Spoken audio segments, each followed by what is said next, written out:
পবিত্র কোরআনের প্রথম সূরা সূরা ফাতিহা। এ সূরাকে বলা হয় শেফা বা রোগ মুক্তির সূরা।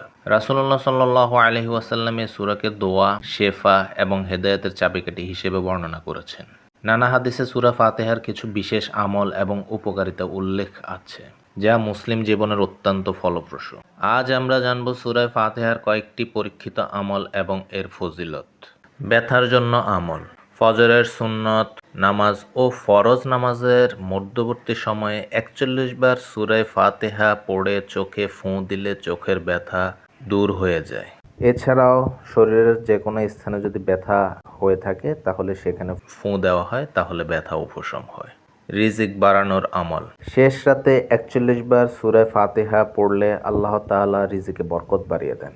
রোগ মুক্তির আমল।